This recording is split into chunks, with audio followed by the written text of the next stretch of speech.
Lifeboat Live, we have 4 simple rules. Number 1, we don't discuss politics, ever. Number 2, this is not a religious channel, and while you might hear people say, God bless you, or I'm going to pray for you, or I wouldn't have gotten through this without my faith, that's fine. What's not fine is to say, my God is better than your God, or here's why you're not getting into heaven. It's not going to fly. Number 3, we believe wholeheartedly if you can't control your tongue, then you can't control your life. So while on board, there's not going to be any cursing in the live chat, period. And number 4, there is no room for mean people on the lifeboat. Because we discuss very sensitive things from people's past in our group setting, we got to protect those people. The only way they feel confident and comfortable discussing those things is in an environment that is free of trolls and mean people. So if you're a mean person or you're a troll, we're going to block you for life. And if your account happens to be less than 24 hours old, we're probably a little suspicious right from the word go. Why? Well, because there are people in this world who enjoy being cruel solely for the sake of being cruel. It's not going to fly here. But if you're here because you're trying to get sober and live your best life, then you might find that the lifeboat is just that, a lifeboat. I'm Captain Tommy Scoville, and we will see you on deck.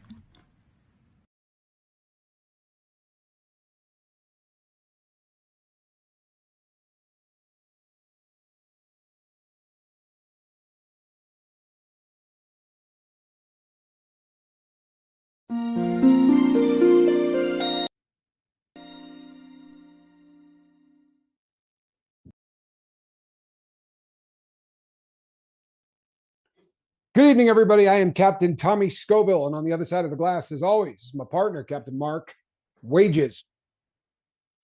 Sure. Probably be a good idea. My daughter wants to show the dog real quick. Sorry, guys. I don't mean to put a cramp here, but that's that's our new dog. Her name is Puka. She's a Jack Russell Terrier. Say hello to the world.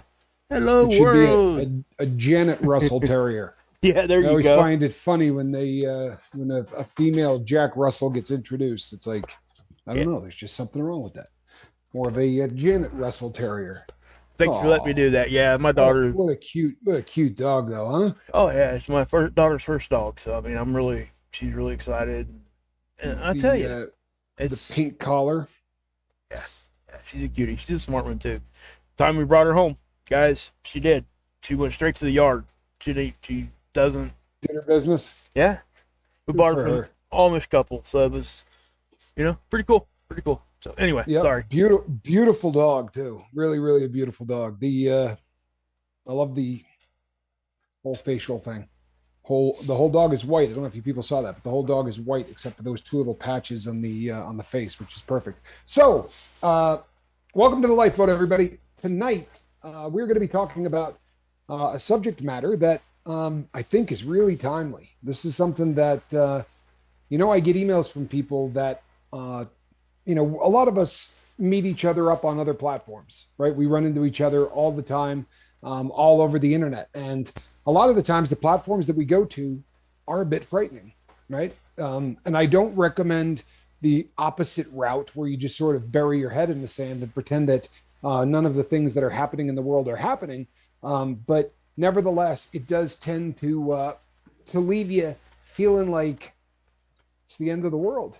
Right? There's an awful lot going on out there. If we were to sit and highlight all of the things that are going to stress you out, we'll just go through a few of them, but we could do this for probably a couple of weeks. Number 1, we're in double-digit inflation, right? No matter what they tell you, they have changed the metrics by which they actually do the numbers to determine inflation. If we went with the numbers that they used when we were kids, we would be in double-digit inflation for the first time since the early 80s, late 70s. So our money doesn't go nearly as far as it used to, right? Inflation is when your buying power goes to hell in a handbasket, and it has gone to hell in a handbasket.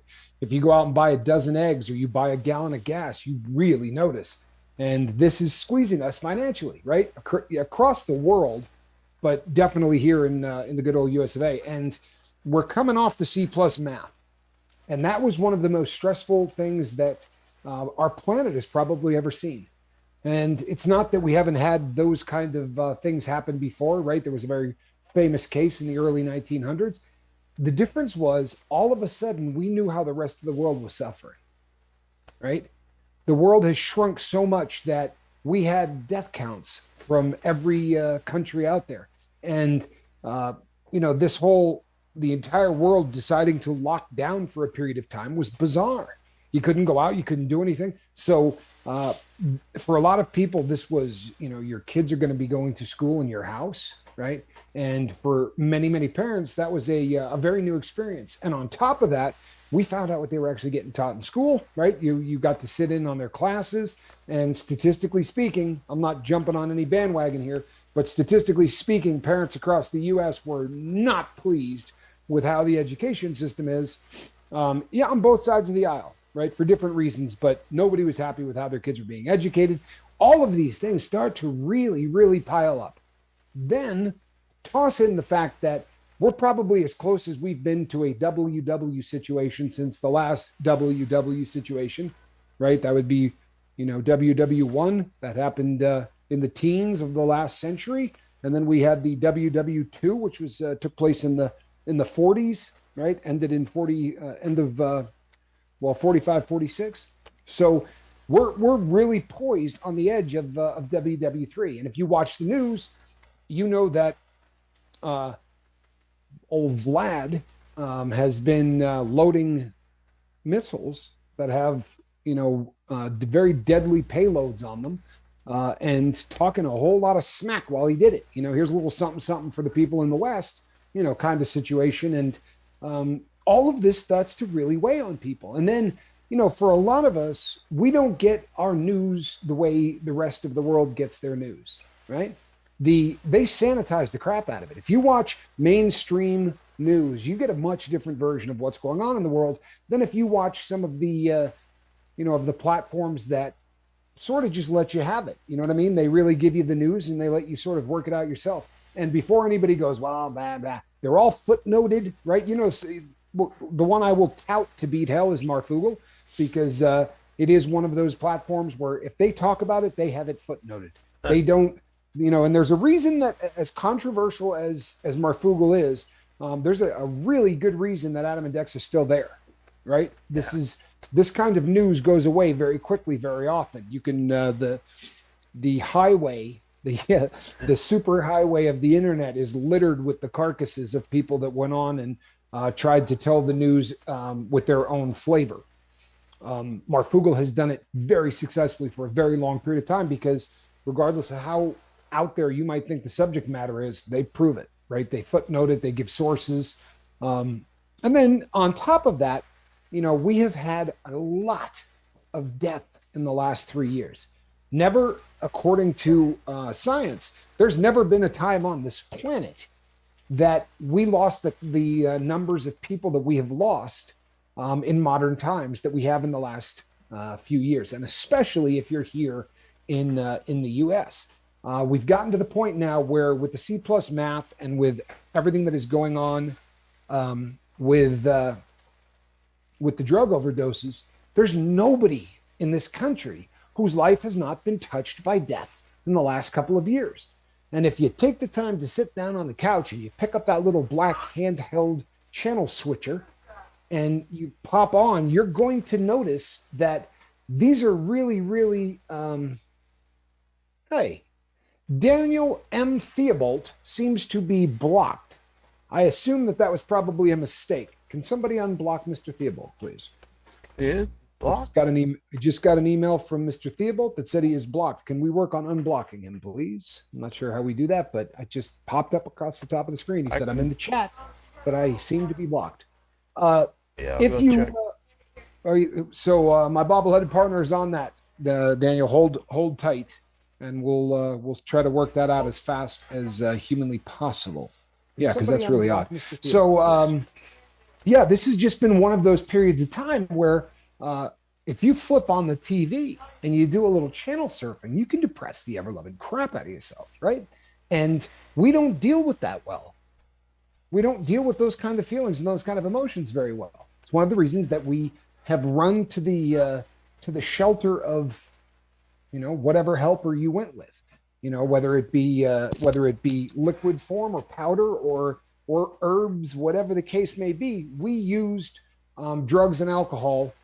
Thank you, Brandon. We used drugs or alcohol or combinations of the both to take the edge off of those kinds of feelings. And the world right now is suffering from those kinds of feelings. And every time you turn on the news, it seems to be worse, with the occasional exception. Every once in a while, you turn on the news and you hear something that, cheers you up a little bit. So before this is all doom and gloom, today, Chief Justice Roberts on the Supreme Court of the United States of America said that he is putting a temporary injunction that is going to keep Title 42 in place for a minute. I'm not exactly sure. Oddly enough, there is no time limit put on this, which is really kind of bizarre. I assume, and maybe, I could be wrong, I'm not the brightest bulb, but I assume that this is an injunction that they're putting on long enough for all of the justices to come together and discuss, the legalities behind this, because there have been about 13 states that have filed to try to keep that in place. Thank you, Heather Joy. I really appreciate that. Thank you so much. Let me say something real quick. We love you. Hey, Daniel, if you hear me, man, you're not on the block list. I don't know what's going on, man. That's something with either YouTube or something you've got going on your end, brother. I just double checked the list twice here. It's not there, man. He's making a list. He's checking it twice. Yeah, he's not on there at all. Well, that's because he's nice. He's not naughty. Yeah, it doesn't look like it's on our end, my brother. But unfortunately, you may have to wait this out until you can figure out exactly what's going on. Maybe reach out to the big red button, because it is not on the lifeboat side of this. And I kind of had a feeling it wasn't going to be. I don't remember. Yeah, we've not had anybody get block it on our end. If somebody blocks somebody, we tend to know about it. So that's YouTube. I will say this to everybody right now too, so everybody understands this. YouTube is making changes to the chats. They're starting to roll it out, so we're going to probably have some bugs. They're trying to get rid of spam. So anything that even remotely resembles it, YouTube itself will block it. We won't even have a choice. So just so you guys know that, and with all that, you mean porn bots are gone? Won't that be lovely? Well, that's a whole other story. Spamming something is like a bunch of emotes in a row, or somebody just repeating themselves over and over, or if the name kind of, even your username sometimes can trigger it. I don't think Daniel's name would though, so I don't know what's going on there, brother. Yeah, just reach out to the big red button. We'll see. There's nothing though on our end that would lead us to believe that has happened to you, bud. So I'm not exactly sure what to tell you. That's odd. So Chief Justice Roberts has put a stay of execution on this, on Title 42, and that's good news. It really is. But even with good news comes the emotional roller coaster that we tend to get if you start watching news, and it's really almost bizarre. But if you go mainstream, they will give you about 30 minutes of just the most awful news you could possibly imagine, right? A worse story behind every turn. That somebody just got murdered here, or, there was an RAPE or any of these things that they just continue to hit you with. And then with 3 minutes left, they go, and let me tell you about a story that's going to warm your heart, right? And they talk about somebody that helps a grandmother off of a railroad track or something along those lines. But they literally take you on an emotional roller coaster. And we have a damaged EQ, right? If you're new to the lifeboat, IQ, intelligent quotient, right? How much you can store inside your brain pan. Well, the emotional quotient, right? Your EQ is basically your ability to cope with the day-to-day events of life. And let's be honest, the day-to-day events in life can be difficult, especially if you're brand new to trying to figure all this out. If this is your first go around, because I was about 46 when I started to learn how to be a man, right? Very difficult time in life to start trying to figure all that stuff out. But unfortunately, I started doing dope when I was really, really young. And you freeze on your emotions from the time you start getting high every day for logical reasons, right? Because the reason that drugs are so addicting for so many people is that it knocks the edge off of all of those feelings. The only news I use is Marfugal news. All the others make me want to spew. Well said, Tom Bird. Well said. So yeah, there's an emotional roller coaster, and the more places you look, the more depressing it is. Right? We have a mass, shooting incident. It seems every couple of weeks, and it's just one thing after another. So how do you make sure that this doesn't become one of the triggers that leads you back to not dealing with all of this, right? Because that is the end game, man. I'm not dealing with this. I'm just gonna do X, Y, or Z, right? I'm just gonna drink. I'm gonna do this. When the emotion gets too much, right? When the going get tough, the tough get high, and that's really, very much the problem is that we're uncomfortable in our own skin, right? We talk about this all the time. And there's a lot of things that can make you uncomfortable in your own skin, and it doesn't necessarily have anything to do with you. I mean, obviously, if you feel, a little socially awkward, or you don't like being in groups of people or things like that, that's something you hear a lot from people who develop a substance abuse disorder. But it can literally be what's going on in the world can drive people to drink or drive people to drug. So how do you protect yourself from sliding down that rabbit hole and allowing this to ruin you? If you saw the thumbnail said it's the end of the world as we know it, right? And I'm not going to let that be a trigger. And that really is, that really should be the goal, people. Because I'll tell you something, as we've said so many times on the lifeboat, and we will continue to say on the lifeboat for the next 20 or 30 years, there's a reason cliches are cliches, right? They make sense, and they continue to be used time and time again because of that. And we certainly, there are things that you can control, and there are things you can't. And the serenity prayer, whether you believe in a God or not, the serenity prayer angle is something that works really well for people in addiction, right? Grant me the courage to change things that I can change, right? And wisdom to know the difference between those and the ones that I can't do a darn thing about. And we can't have any control whatsoever about what's going on in the world, right? We're very limited in what we can do about it. I shouldn't say there's nothing we can do, because a lot of people on this boat and a lot of people on the web, including a ton of Marfuglers, all reached out and started yelling real loud to all of their political, the people that have been elected in their districts across the country. And believe it, people, that had an effect. If you think that this is just one of those things that got done, the temperature in the country is taken by pundits and by people that do, what do they call those people, Mark? Right around election time, they there you go, the poll takers, exactly. People that canvass large groups of people and find out exactly what groups of people are thinking one way or the other, and that's what politicians do. They don't stand on principle. They don't do any of those things. They go with the flow, and the flow, I believe wholeheartedly, because of big platforms like Marf and other people that really beat the drum about this. There's a lot of people in this country that were making noise about it. You know why that's important? Because it gives you a sense of control in an environment that you have no control in. We don't like not having control, right? We're terrible at it. If you're someone whose substance of choice was illicit and you had to wait for somebody to deliver it, do you remember those days?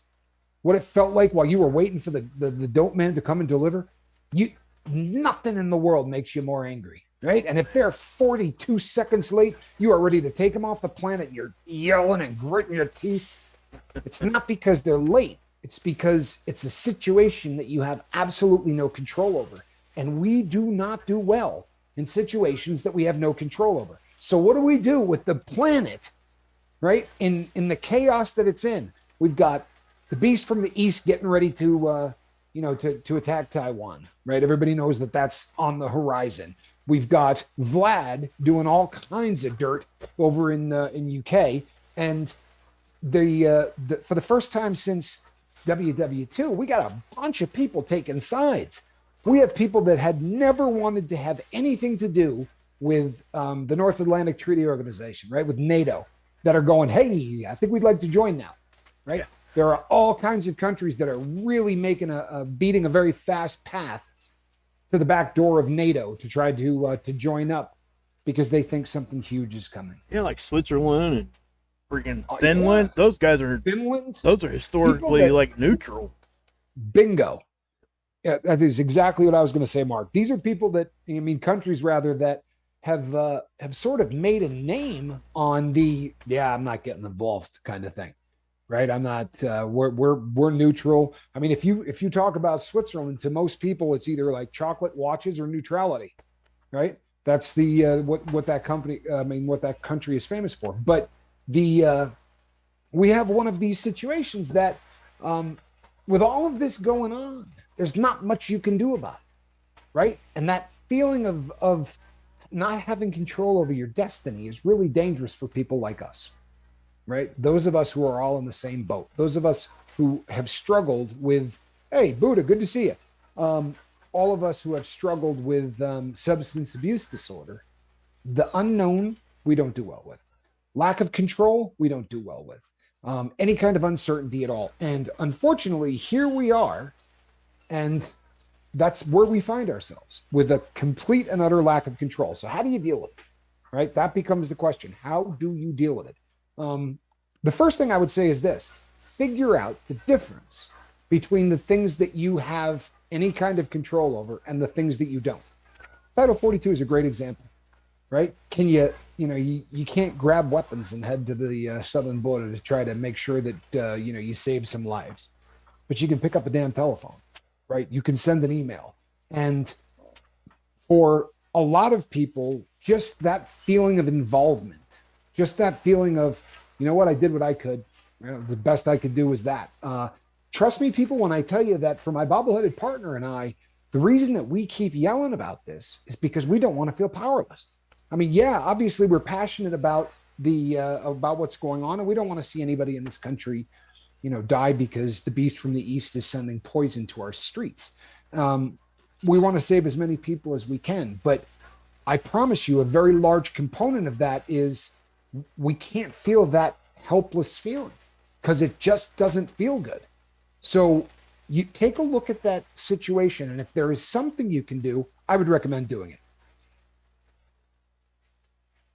So hold on. What you got? Sorry, somebody else popped on the top of the screen. I was seeing if it was the same person. Oh, okay. So figure out whether or not you can do something or you can't. All right. Title 42 is a great example. Yeah, we could do something. Will you make a difference? I don't know, man. And that's really up to you to determine. But I have found over the course of my life that the people who go, I'm not going to vote in the next election because my vote doesn't matter anyway. And if that's your attitude, I assure you nothing matters. Right? Nothing matters. Participate in everything that you can, because then if the crap doesn't go in your direction, you at least have a right to complain about it. Because when people start peeing and moaning about politics in this country, I promise you, my first question is, don't tell me who, but did you vote in the last election? Well, no. All right, then shut up. Yeah. I'm sorry. You know what I mean? You had a chance to get involved. You didn't take the chance, then maybe you shouldn't complain about it. And I know I'll catch flack for that one tonight, but that's how I feel. The other side of the equation is if it's something that you can't do anything about. I'm not very happy about Vlad, right? I really am not. I don't like the fact that this guy's a madman and can absolutely bring the entire world to the brink of WW3. However, I'm really limited in what I can do about it. I mean, really, really limited in what I can do about it. I can donate a little bit of money to the people who are suffering in UK. There's a lot of people over there that find themselves, with their homes destroyed and no money and no food, and the number of people who have lost limbs. There's a lot going on in that country. Donating a little bit, even if it's a really small amount. If you remember about a week back, we did a show and we were talking about, the people begging, right? You see people begging on the side of the road. It is a business transaction. Whether that makes you uncomfortable or not, it is. You hand them money and they hand you a feeling of either A, superiority, right? Or B, that you're solid in where you are in life because you have the ability to help somebody and they need the help, right? Or C, that you're just a really good person that cares so much that you're going to hand somebody money just to do your part. Now, if you don't hand them any money, you may feel guilty or you will feel nothing, but that's because there was no transaction. You understand? It's the same principle where if you feel like what's going on in UK is absolutely killing you, send a couple of bucks. And it could be literally a couple of bucks. You know, people go, what's $2 going to do? Well, if 100 million people in this country have the exact same idea, it's going to feed a whole lot of people, right? The beautiful thing about giving in a country like ours is that so many people do it that $1 to $2 can make a massive difference. So if you have the ability to do something, do it. But if you find yourself in one of those situations that you have absolutely no control over whatsoever, I would recommend staying away from it. I don't mean burying your head in the sand, but there's a difference between burying your head in the sand and immersing yourself in it. So when NITS first popped on the scene in the US, what did we do the first show, Mark? 7 months ago, 8 months ago? Oh God, it's been a good minute now. Yeah. It's a while, right? Yeah. Okay. So the first time that this started to show up in autopsies and it started to show up in drug busts and things like that, Mark and I got together and talked about this, and we went down separate rabbit holes. But we immersed ourselves in this substance, the history of it, how it's made, who's making it, where it's coming from, all of that. And the same thing has happened with the opioid epidemic. I mean, going all the way back to the Sacklers and bringing it all the way up to modern times and where we find ourselves today, we really got deep into it. Yeah. Now, if we didn't have this outlet to yell about it, and you hear us, I mean, I sometimes lose it a little bit when I do those shows. And I promise you, it's not just the passion that I want to help. It's that feeling of this is all I can do is yell, right? I don't have the ability to do something else. But staying static and doing nothing will drive you insane as an addict. So don't immerse yourself. Doesn't mean you can't pick up a paper and go, oh, look at that. That Title 42 thing has been suspended. That's good. I wonder how long that's going to last. Move on to the next subject. If you find yourself obsessing about anything, what do you think you should do? Because there's really two ways to deal with anything that you are obsessing about. If you've got a thought in your dome and you can't get it out of your dome, there's two ways to do it, right? You can give it to somebody else. Honestly, right? Get somebody on the phone, somebody from your list of 5. And if you haven't made your list of 5, why not? Yeah. Right? Have a list of 5 with numbers. If you're not doing the really basic stuff, when you relapse, it's going to make sense. Yeah. Right. Have a list of 5 people you can call. Have them on speed dial, ready to roll. But if you find yourself obsessing, call the people on the list. Start on your favorite choice and work your way down to number 5. But ask and talk to everybody. Right? Get it out of the frontal lobe. Dump it. The problem becomes that, when you're obsessing, very often you're engaging multiple parts of the brain. Your emotions are involved, and the frontal lobe is involved. So you need to do an info dump. You need to get that stuff out of your head. If not, you will just continue to sit and focus on it. So you can do that by talking to somebody on your list of 5. And the other thing you could do is pick up that notebook that you bought because we've been talking so much about it. Sit down with a pen and just straight info dump. Write everything that's going on in your head. Do you know why you do this, people? I mean, it's great to have a record. It's good to go back. Here's what people miss, the big picture of journaling. When you engage the frontal lobe of your brain, 2 things happen. Number 1, you turn off the emotion part. So the thing that's making you grit your teeth tends to start going down as the logical part of your brain starts going up. And the more you write, the more the logic starts to come in, and you'll look at the situation and find that it's probably not as dire as you think it is, right? Write down on that piece of paper from 1 to 10. 10 is the worst thing that's ever happened to you in your life, and 1 is I stubbed my toe on the way to the shower. Where is what you're obsessing about falling on that list? But the second thing that taking the time to journal and really write everything out, what happens is that as you're writing down what you're obsessing about, your brain will find another subject matter. We have 60,000 unique thoughts a day. Even when you're obsessing, we're still going to fire off on other thoughts. But you want to make sure that you can do it more often. You understand? Sorry, just okay. You want to make sure that you have the ability to jump to the next subject and stop obsessing. And a very, very easy way to make that happen fast is to pull out the notebook and the trusty pen, which, as you know, is mightier than the sword. Where's the major when you need him? He would agree with me on this. Yeah. Yeah, for sure. Wouldn't he? Oh yeah. Yeah. We got to write stuff down, guys. You need to. I mean, honestly. It helps. Well, what you're doing, you're not only are you like getting it out of your brain, but the thing of it is the way that you're doing it. You're taking a physical action. You're incorporating more than just one sense.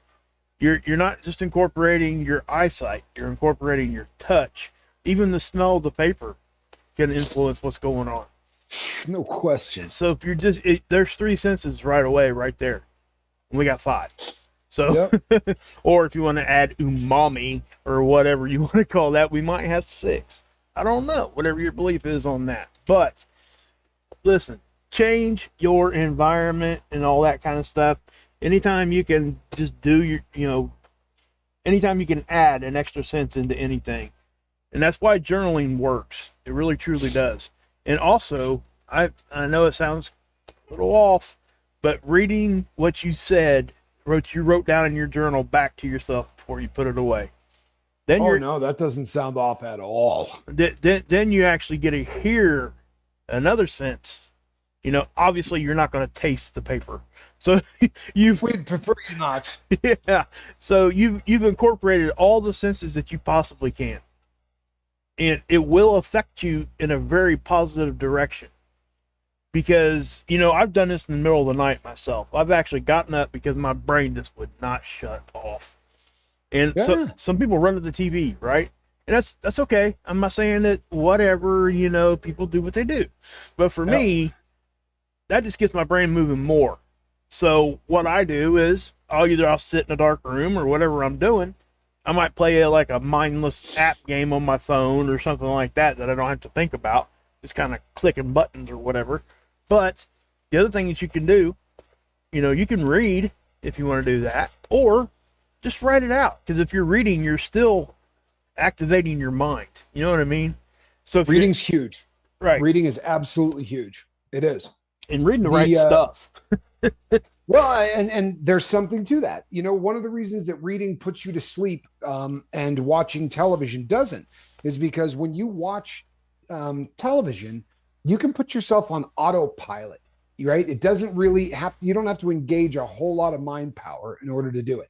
When you read, right, you have to actually create what you're reading in your mind.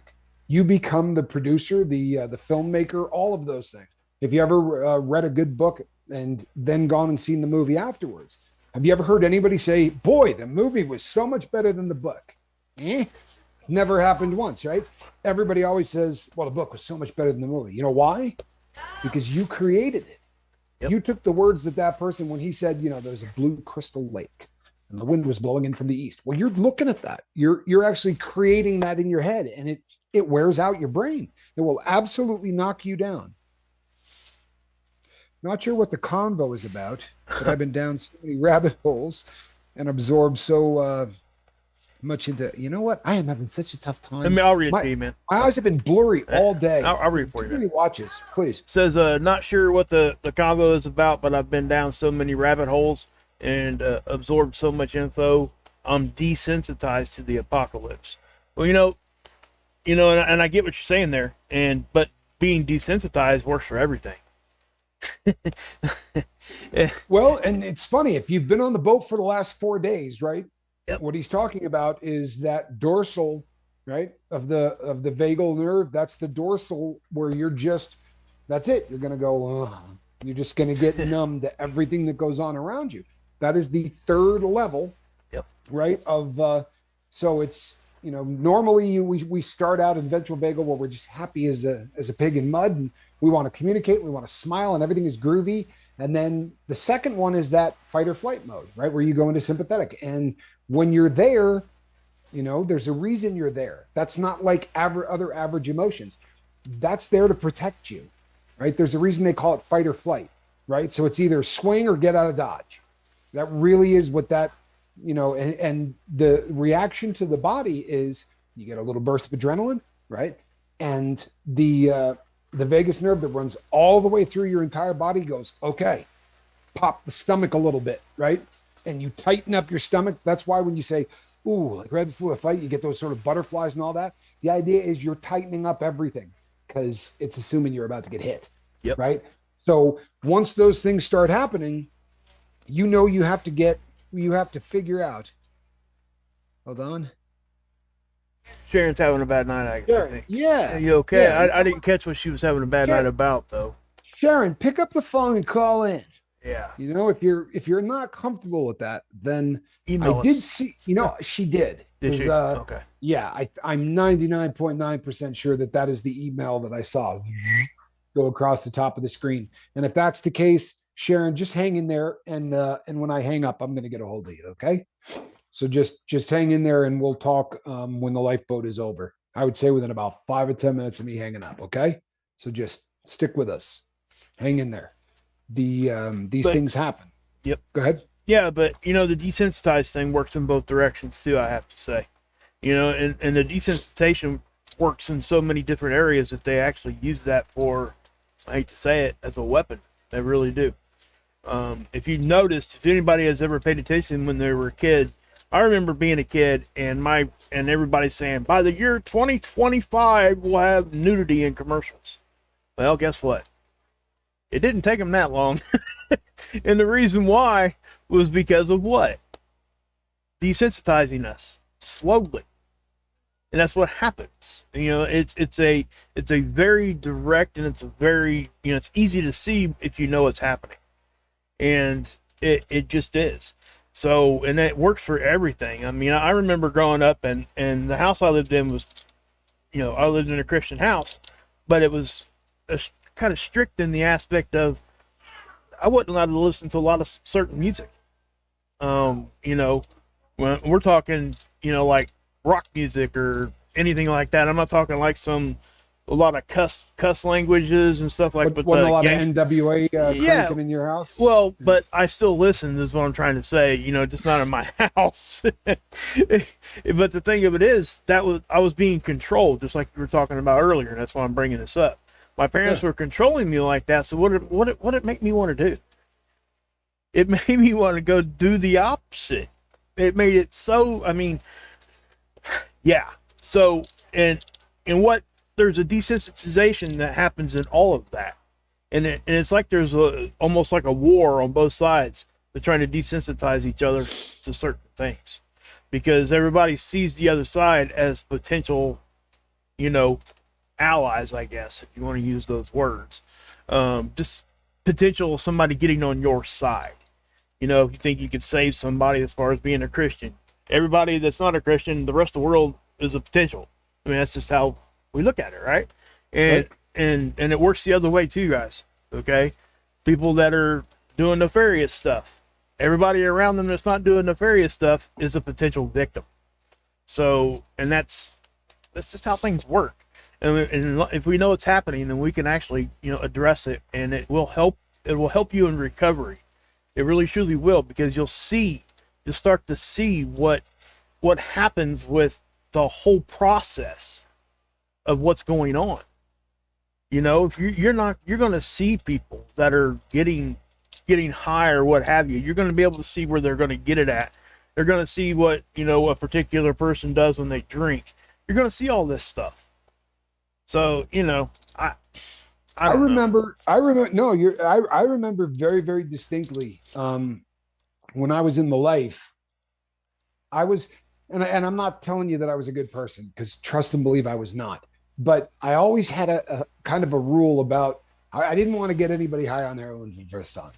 Like, I really did not want to play a part in turning somebody into what I had become, right? And I honestly was vicious about this. This was something that I really tried very hard not to do.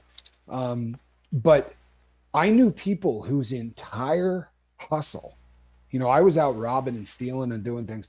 I knew people whose entire hustle was to target kids that came from really nice neighborhoods, 19, 20 years old, right out of college.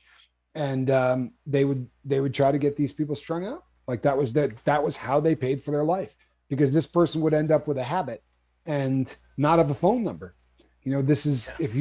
if you don't know how to get that particular substance, it's not it tends to be an environment of people who were not very trusting, Right. and it was hard to sort of break into that. And I honestly knew people who, you would talk to them, go, hey, how you doing? Oh man, I got one on the line right now. Like, this girl's spending 250 a day. Like, it's nothing, one right after the other. I take the balloons, I retie them, so I'm basically cutting it 50-50 with her. Yeah. And yeah, and when I was in federal prison, I was in Phoenix, and I was playing bocce. I think I told the story once, but I was playing bocce for probably an hour.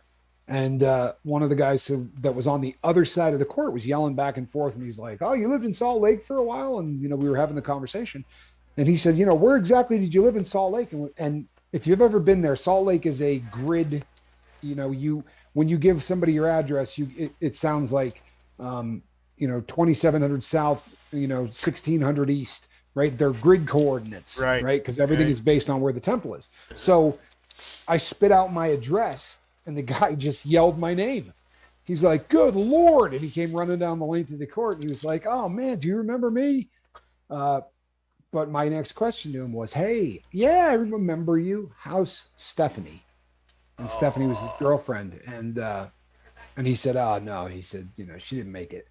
And I knew the guy that enslaved that girl. Like, I knew him really well. And she was one of those people that, he basically used for that reason. It was sort of a sad situation. But go, my goodness, do you see this? Rampage is here. Oh Are yeah, you baby. kidding me? Rampage, TOB. Hey, Tommy, That's right. watching from down under. Just hoped I'd catch you live, and guess what? You are. Hey, you know what? Unbelievable, people. If you're not new to the boat, you remember Rampage. We He did a goodbye letter to drugs that was probably the most powerful goodbye letter that we ever did. It was just, It was I good. mean, it took my breath away. It was hard to read. I cannot imagine how hard it must have been to write, but just really open and honest, and one of those people that I care a great deal about. He was living across the pond, and then made the big leap down under, and now is living in Australia. So good to see you, brother. Glad that you're here. Yeah, it's cool, man. Good to see It you, really is. It's a very, very cool thing. So before we wrap this up today, you have to disconnect from time to time, right? It doesn't mean that you live in the dark. It doesn't mean that you bury your head in the sand. And when someone says, such and such is going on, you go, huh? Right? You don't have to be to the point where you're not up on current affairs. But there's a big difference between being up on current affairs and immersing yourself in things.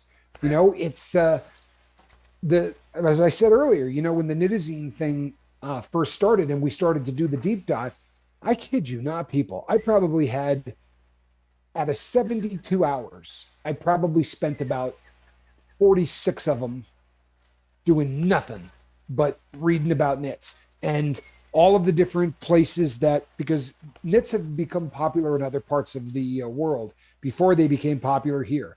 For a number of different reasons, there were places that had access to certain chemicals, and they had the ability to blow that batch off. But it just kind of overwhelmed. It really overwhelmed me. And by the time we did the first live on it, I needed to dump all that. That nitazine video, the first one we ever did. If you watch it, I'm obviously messed up. Like you could tell that I had to get everything I had in my head out. Yeah. Because I had spent so much time sort of immersing myself in it, and it was a good lesson. It really was.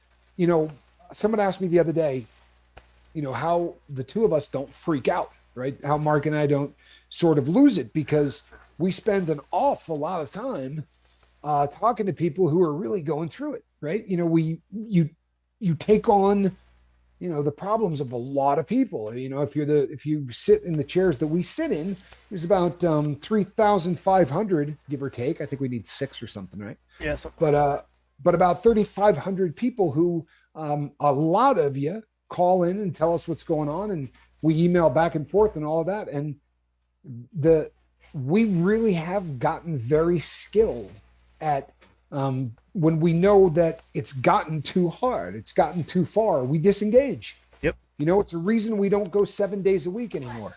Yeah, and it does help. It makes our content way better. It makes us be able to help you guys a lot more, believe it or not. Cutting back those 2 days, it keeps us a little bit more fresh, and it's just like, guys, I mean, honestly, it's like we call it our weekend. Wednesday and Thursday is our weekend, and we call it the weekend for a reason. Yeah. What do you guys do on your weekends? It's decompress. Exactly, and that's exactly what we're doing. And we have to have that, not to say that we just sit around and do nothing, because that's something that I don't think me or Tommy are capable of doing. Well, and we do still tend to talk to people, but it's right. What it does is, and I'm throwing a one up there, people.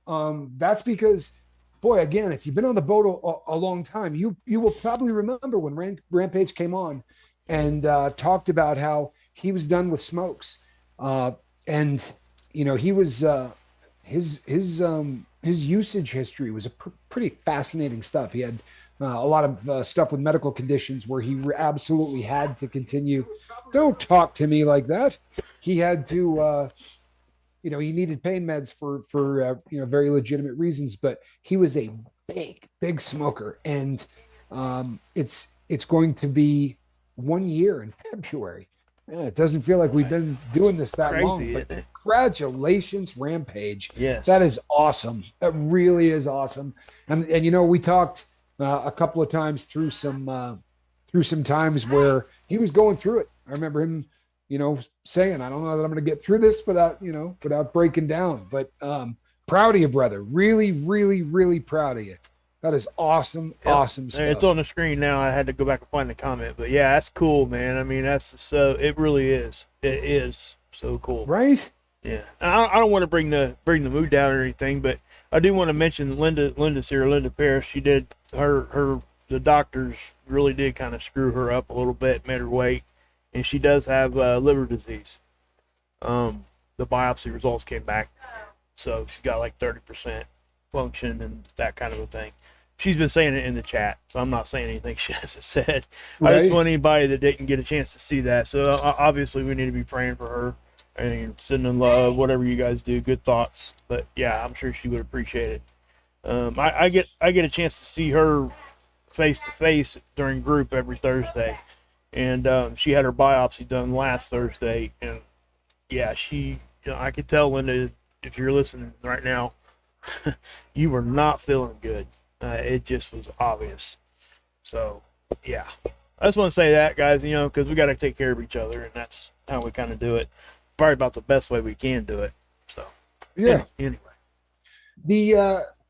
Truthfully, I saw some comments, one in there that said, everybody needs a second chance. I love that comment. But there are a lot of us that need 15, 20 of them, right?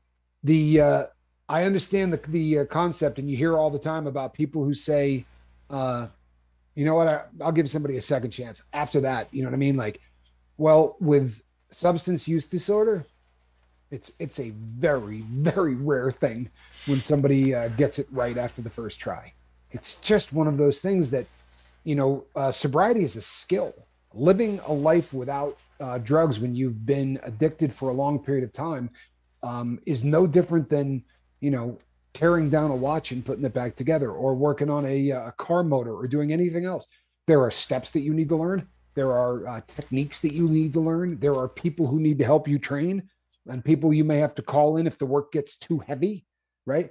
There is a lot to this whole sobriety thing, and very few people get it on the first or second try. It only took me 30 years. I was a quick study, right? It took me, in the ballpark of 30 years. And there were many times over the course of 3 decades that I really did try.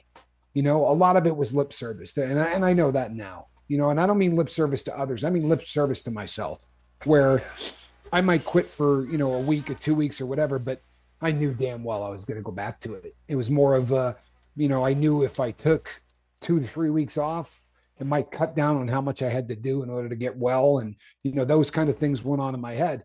But even when I was all in and really ready to go, there were times I just couldn't pull it off. I didn't have the skills.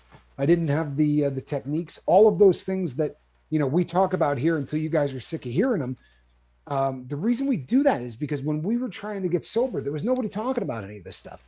I mean, yeah, there were people saying, well, if you work the steps, and there's nothing wrong with that. I promise you, I'm not bad mouthing that. And those programs work for so many people, but it didn't work for me.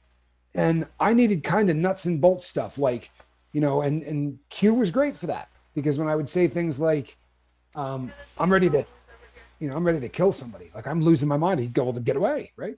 Go outside, get away from where you are, change the scenery, change what you're looking at, what you're smelling, what you're hearing, bombard your senses with something else, something new. And you're going to find yourself, in a different situation. And that's one of, 20 or 30 tools that you start learning as you build the sobriety. So everybody does need a second chance. Don't give up on somebody at chance one. Okay. Please. Well said.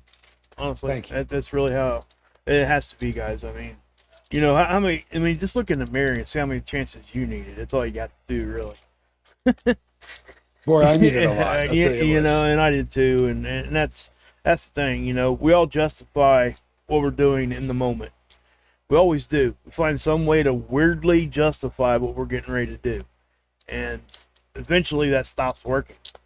And then you just have to be honest with yourself, and that's where your recovery will start. When you start being honest with yourself, that's where your recovery starts. Anything before that is desensitizing yourself to the other stuff, and it helps for people like us and everybody else around us to say, "Hey, wake up, stupid." I mean, it does.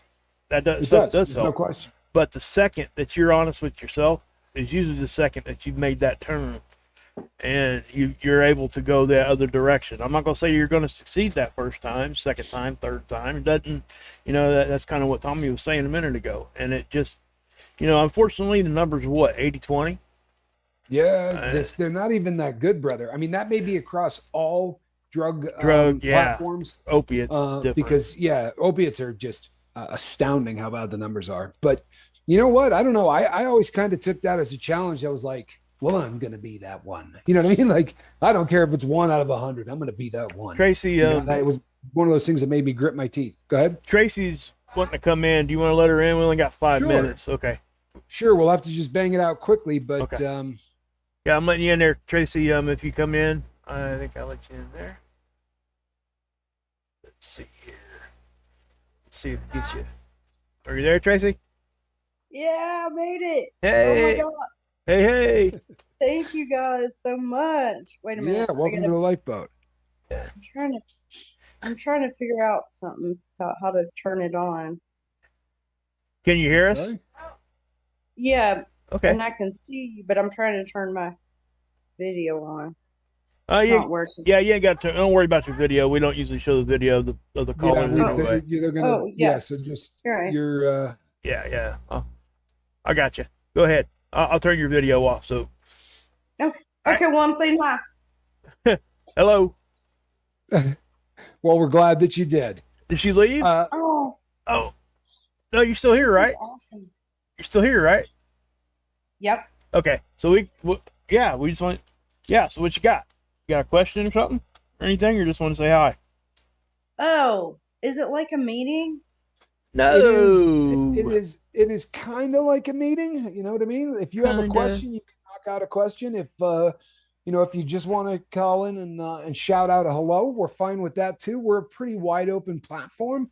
But we do this 5 days a week, every day but Wednesday and Thursday, and it's just a place where those of us who are trying to overcome substance abuse disorder can come and talk about anything and not get judged or any of that. And tonight, there was one other comment too, just real quickly. I saw a comment that said end of the world with a big question mark. I'll be really honest with you. Whether or not this is, or whether or not it isn't, right? The end of the world, because there's been a lot of times in history where people thought it was. Yeah. It could be, very well could be. Either way, the best comment I've heard since all of this stuff started is, whether it's the end of the world, whether it's not, I intend to meet my maker sober. And I thought that, Yeah. I mean, it was one of those things that honestly, I remember the hair on the back of my neck standing up because that's me. That's awesome. Yep, that's awesome. So, No, it doesn't change my mission. But you're welcome to say whatever you need to say, Tracy. That's what we do. We get just to have callers. They want to come in and share something that happened, or if you just got a question, or if you're having issues with anything, we're welcome. We're here for that. So anything you need. Yeah. Am I on the YouTube video? Yeah, well, you're not on video. You're audio. We got you on audio. Oh man, I'm embarrassed. Why? Oh, Why? Absolutely no reason to be embarrassed. No, you're not embarrassed. Don't be embarrassed. Did you not want to be? We can. no, I didn't know how it worked. Hi y'all.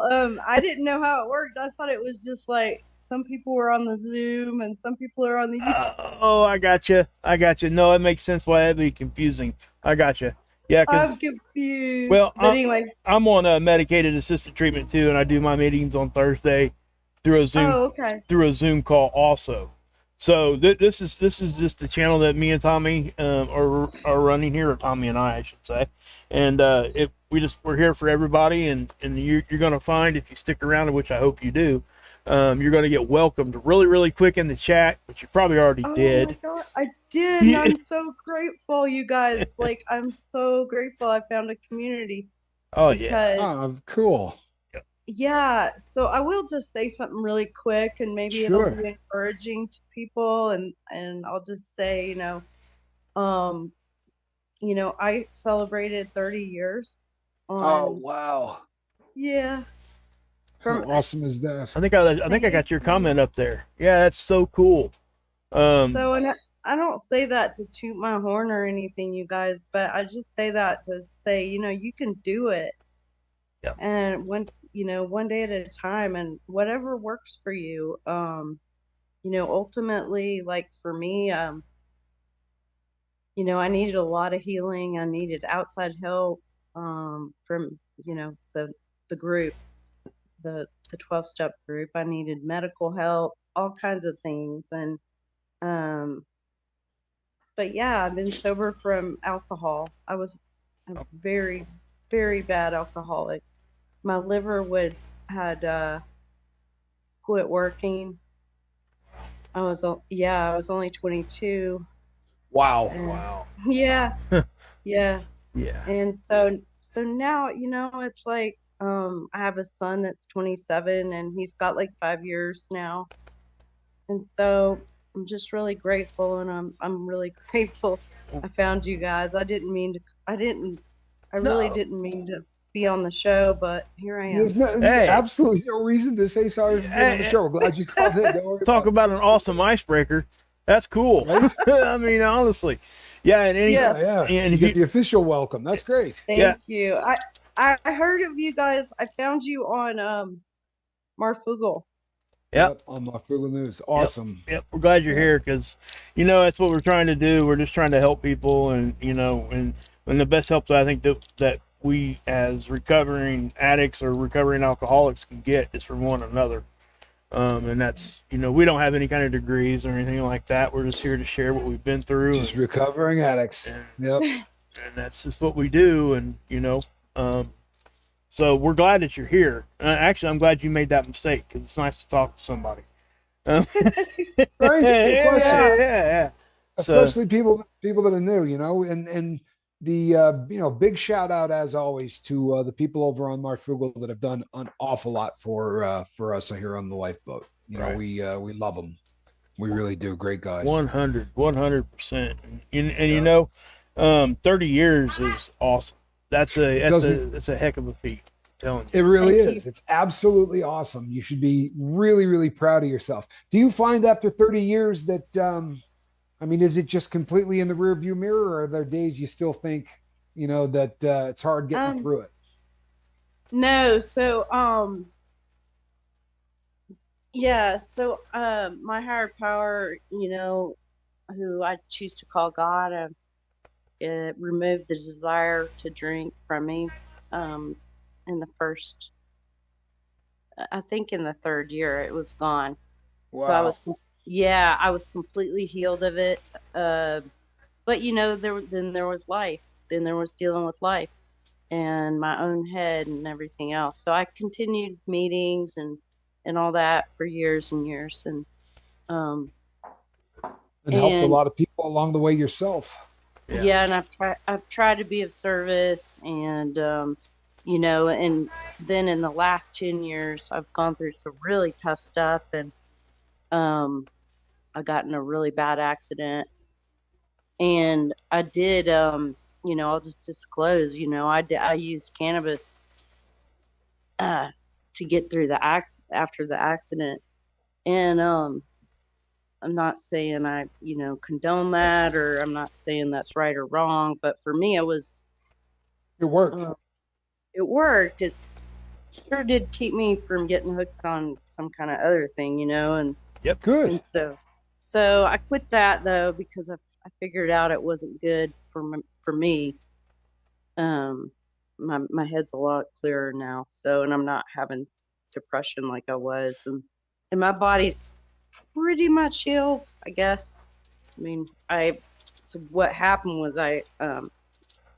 my car ran over me. Oh, It wow. was a Oh, wow. That's yeah, it was a weird thing that happened, and it was a snowstorm, and I couldn't see, and I got out, Tried to get out. Yeah. and then the car started rolling. It rolled over my pelvis and broke it. Oh. Yeah, broke it in five Worst. places. That's That's the worst thing in Yeah, the body to break. That can kill you. right. Yeah, You went yeah. into shock. Yeah, Yeah, that's really it was serious. bad. So that was Thank about 6 God. years ago. You sound like a And really good candidate to come on up on here and do an interview with us. If you I interested? would love that. Yeah, I would. I absolutely. Yeah, our I don't know how. our emails are in the description box. So if you click down, Oh, okay. so So I could email you with yep, my contacts. yep. Yeah. So it's a crazy story that I have. I give all my. It's only by the grace of God that I'm here, and I hope that nobody's offended by me saying that, but No, Absolutely no, not. no, we don't judge people here at all. Period. okay. Whatever they believe. Not So, for any Yeah. reason, Terry. This is how we say it, just in case you ever missed it in the beginning. The only thing we don't allow is for someone to say, "My God's better than your God," or Right. "Here's why you're not getting into heaven." Right? Yeah. Those kind of things don't fly. But for a lot of people, a higher power is a huge part of their walk in sobriety, and it is for me. I know it is for my bobble-headed partner. We don't try to push anyone out because of religion, and we don't want to make anyone uncomfortable because of it. But no, we don't ask anybody to keep quiet either. Okay. We keep a happy balance, and so far it's been working beautifully.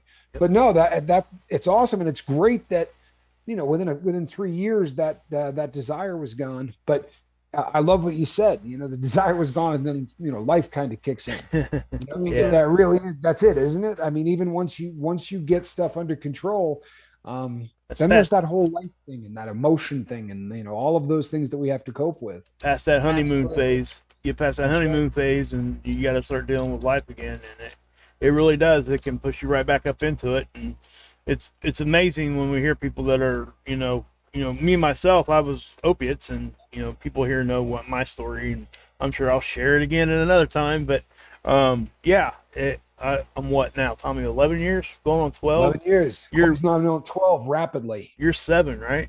Going on 8. I'm at 7.5. Yep, Yeah, at so I 7.5. thought. So, and if you look at the bottom right of the screen, everybody I guess could look at it right now. Lifeboat cumulative days sober, 1,289 and 72 days. How cool is that? We're gonna have to Terry that up though, because Yes. that's going to be Yeah. going to be a very large chunk. Awesome. We love it. That's how much advice. That's how much life advice we can share with people, and that's why I put Right. that there. It's not like a braggadocious anything like that. It's just so people know that people that are here, and again, we can't pin it down to a specific day. We take a general number of what we got and times it by how many days we've been here, and that's just what it is. But Lacey B333. Lacey, welcome to the Lifeboat. We're glad you're here. And I'll tell you what, Terry, I am so glad you called in. reach out to myself or my partner so that we can talk to you about maybe coming on. Anybody that's Okay. got anybody that makes 30 years of sobriety, we'd love to do a full interview Yes. because that requires an awful lot of dedication and an awful lot of well, there's some luck in there as it's all kinds of stuff, but there's a great story behind 30 It years. has to be. I mean, it's got to be a bunch A of them. fantastic story has to be, got to be Yeah. something there. So, yeah. Absolutely. Oh, and as far I'll as let the that cannabis guy- goes, go ahead. I'm sorry. No, I was just saying, absolutely. I'll reach out to you guys tomorrow, and I'm so grateful I found you. I'm Yeah, glad, well, we're glad that you're you're here. Yeah, for real. And For real. and as to the cannabis thing, we're really not an anti-drug channel. I know that probably sounds crazy, but we're an anti-addiction channel. Right. I've got friends that drink and it's not an issue in their life, and I don't care. And I got friends that use cannabis and it's not an issue in their life, so I don't care. But it's when things start to really cut down on the quality of life that we live, that at that point we start to get pretty concerned. So our beef is really with addiction, period. So yeah, you don't ever have to feel Judged. we've got Never some judged. people on here that we love that you still use cannabis as for pain. It's never a problem with us. We really are just an anti-addiction channel, not an Right. an anti. Well or said. anything. Well said. And that brings us up Up to the to top. a little Yep. bit past the top of the hour. So Terry, thank you so much for calling in. Do reach out to us tomorrow so that we can set up a time where we can have you on. Absolutely. thank Thank you, guys. And Bye-bye. Thank you. Thank you. Appreciate you calling Real. in. Oh, that's so cool. Yep. It really is so cool. That's a happy accident right there. Yeah, that's exactly what it is, You know, right? it's awesome. That's good stuff, Yeah, man. I really we do. got lucky. We really did. We got lucky. And Lacey, we're glad you're here as well. Welcome to Yes. the boat. So perfect timing. We find ourselves at the top of the hour, and you know how the big red button gets if you start running over that. They just they stomp all over, moving you around. So we will be back tomorrow night, same squirrel time, same squirrel channel, doing the same squirrel thing. I am Captain Tommy Scoville, and on the other side of the glass, Captain Mark Wages. all right, and this is a cat in a basket. Good night, everybody. We love you.